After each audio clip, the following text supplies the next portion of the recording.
Hey everyone, welcome back to another video. In today's video, I'm going to be sharing with you 10 things that you truly need to know before starting a print-on-demand business. Now, if you were just starting out in print-on-demand and you're just kind of winging it, you are going to learn these things over time, but it's going to cost you a lot of headaches to learn them. Now, to make this video as helpful as possible, I'm going to keep it moving at a rapid fire pace so we don't waste any time. And I'm even going to put you on screen recording so you can see all of these things in real examples. Now, the last thing before we get started in this video is I've already condensed this down to just the 10 things that you really need to know, but I am going to add in one bonus tip at the end here, only because nobody's really talking about this and it's something that's become extremely relevant lately. So without further ado, let's get straight into this video. Okay, so if you are just starting out in print on demand, the very first thing that you need to know before starting is there are two different ways to run a print on demand business. The first way is active print on demand. The second way is passive print on demand. So switching over to the computer to show you what this looks like, if you are using a website like Shopify, or if you're using Printify, or you're using Printful, or frankly, if you're using any of the print-on-demand apps within Shopify, you are setting yourself up to run an active print-on-demand business. Now, essentially what that means is you are going to be responsible to create your own website.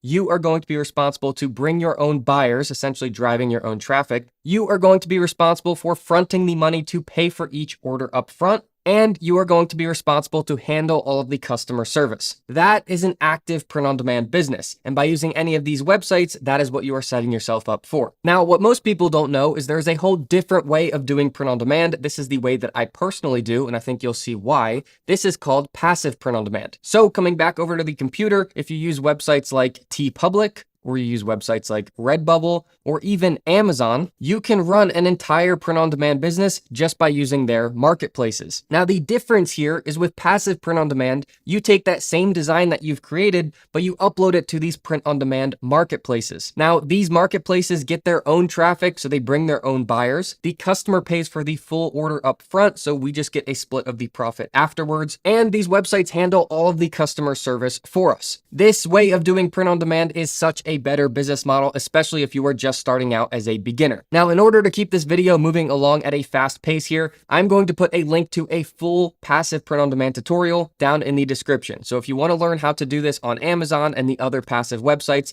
that whole tutorial will be down there for you. It's a video for free here on YouTube. So this brings us into the second really important tip to know if you are starting a print-on-demand business. Now, what this tip is to know that some areas of print-on-demand are actually oversaturated. And generally speaking, this is going to be the big overall niches. So if you are going to sell print on demand, you have to dig a little bit deeper into these niches and find where are the low competition gaps. Now, if you know how to do this, it's actually very easy to do. And I will show you on the computer a good example of this. So if we come back over here to the golf niche on Amazon, these are all going to be golf related print on demand shirts. Now, at first glance, they all kind of look like they're just generally golf, but as you start to dig in here, you can find subsets within the overall niche. So this says, I love my wife. Now, obviously there are more words on here that make it golf related, but this is a golf/wife shirt. That is a subset within golf. As you keep scrolling through here, you'll find more of these. So this is my retirement plan. This is geared specifically towards someone who is retiring and likes golf. So you can see you combine two things there. I'll find one more here with you just to give you another example. Best dad by par. That is another good example. So that is a dad/golfing shirt. Just finding a subset within the overall niche. All right, so moving right along, the third tip that you need to know as you are getting into print on demand is to make sure that you are making good designs. The best way that I can put this over the years of doing print on demand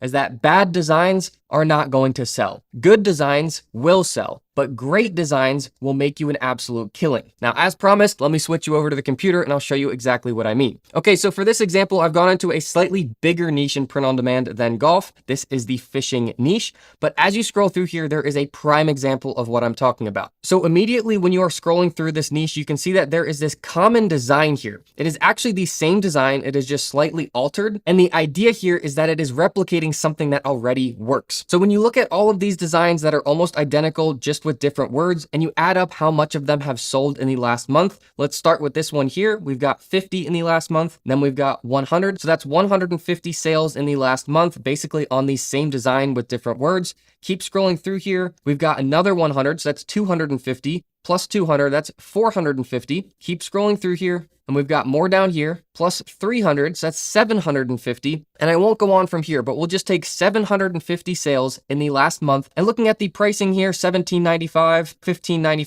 $13.95, $19.95, $15.95. That average would be somewhere around $3 profit per sale. So if we take a calculator and we say 750 sales times $3 profit per sale, that's $2,250 per month just from one design that is slightly altered into multiple variants. Now, before we move on from this tip, just know that you don't need graphic design experience to create these great designs. So coming back over to the computer here, there are graphic design tools that you can use for print on demand that have pre-made t-shirt templates that you can customize and basically do what we just saw. So this is in fishing. Here's just some examples of these templates, and they are fully commercially usable, copyright free. So you can customize these, download them to your computer, and upload them to the print on demand marketplaces. Now that full tutorial I was talking about covers how to do the designing as well. So just remember that is down in the description if you want to learn how to do this part as well. So that brings us into the fourth tip to know when you are starting print on demand. This is probably the most important just on a legal aspect. What this tip is they have to pay attention to intellectual property. Now, what intellectual property means, commonly called IP,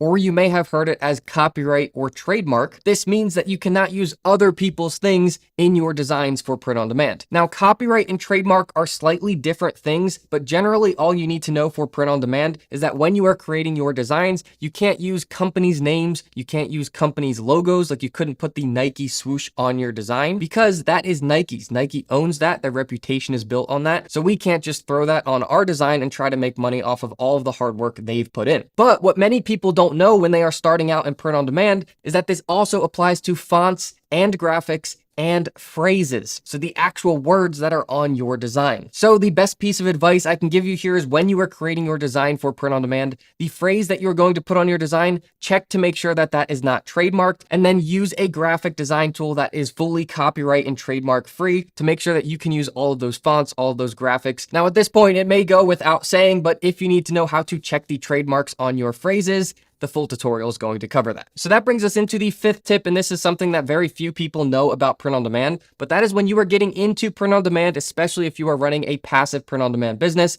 Amazon Merch on Demand is going to be the biggest print on demand platform you can use. However, you need to apply to be a seller on their platform. And here's the part that not many people know. If your application comes back and it is not accepted, you can log out of your account and you can reapply with a different email address. I can't tell you how many people I've talked to now who have reapplied several times and they've gotten in just by using a different email address. There are many elements that go into this application determining if you get accepted or not, and ultimately it could just come down to the timing that you apply. Now, for those of you who need advice on what to put on this application, how to go through it step by step, I did make a video recently going through the entire application with you. I will put a link to that down in the description as well. Okay, moving into the sixth tip here. This is something that is so good to know as a new seller, is that these print on demand marketplaces for the passive print on demand are non-exclusive. So what that means for you is that you can create one design and you can actually upload it to multiple of these big marketplaces and just get traffic and get sales from all of them at the same time. So let's come back into the computer for a second here and let me quickly show you what this looks like and how much traffic these websites get. So the three sites I was showing you, we've got TeePublic, we've got Redbubble, and we've got Amazon. These are the three that I highly recommend using. I think overall, they're just going to be the best passive print on demand websites you can upload to. So TeePublic themselves, which is the smallest of these sites, they get just about 1 million people to their website every single month, totally organically. And then Redbubble, a lot bigger here, that's about 10 million per month. And then Amazon is almost 1 billion people per month. So with that being said, that brings us into the seventh tip. And this is to know that if you are starting out in print on demand, you do not need to register a business. Simply put here, the only things you're going to need to start a print on demand business is your email address to create your account on these websites. And then you're either going to need PayPal, Payoneer, or direct deposit into your bank. That is how you are going to receive the money that you've earned on these websites. And a cool thing to know here is that these websites will pay you out automatically every month. So once you've set up or connected your PayPal, Payoneer, direct deposit into your bank, you are pretty much just going to get your passive income paychecks paid to you every single month. Okay, moving into the eighth tip to know for print on demand is how to set your mindset. This is that print on demand is not get rich quick. Although to be as straightforward as possible here, if you start print on demand, there is no guarantee that you're going to succeed.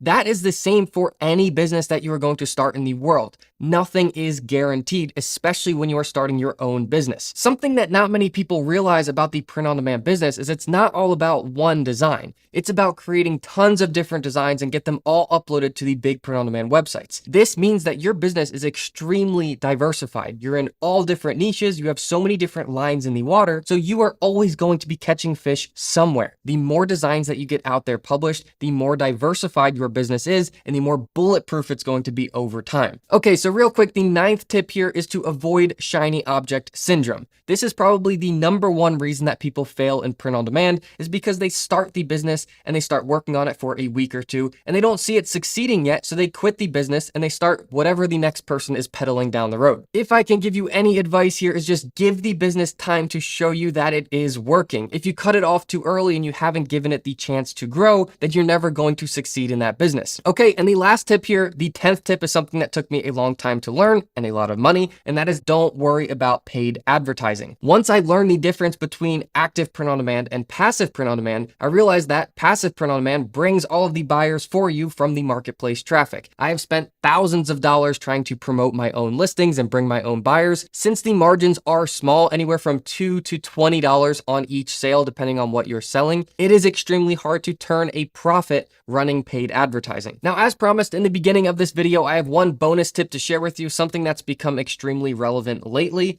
And what this is to cut through the BS content that's out there. Now, this applies to any business out there, but specifically for print on demand, there has been a lot of content about print on demand out there. Just do your homework and find the legitimate tutorials, and then don't talk yourself out of the business. There are people that are talking about negative things with print on demand, trying to sell you on the idea of something else. All I can say is the business model works. If you do it correctly and you put in the hard work, you're going to succeed. Just don't quit too early on. As I mentioned before, that full print on demand tutorial is a full-fledged course on how to run a print on demand business, and I've put it here on YouTube totally for free. So I highly recommend checking that out if you want to get into this business. All right, guys, that's it for today. If you enjoyed this video, please give it a thumbs up. If you have any questions, just let me know down in the comments. I'll be seeing you guys all in the next video.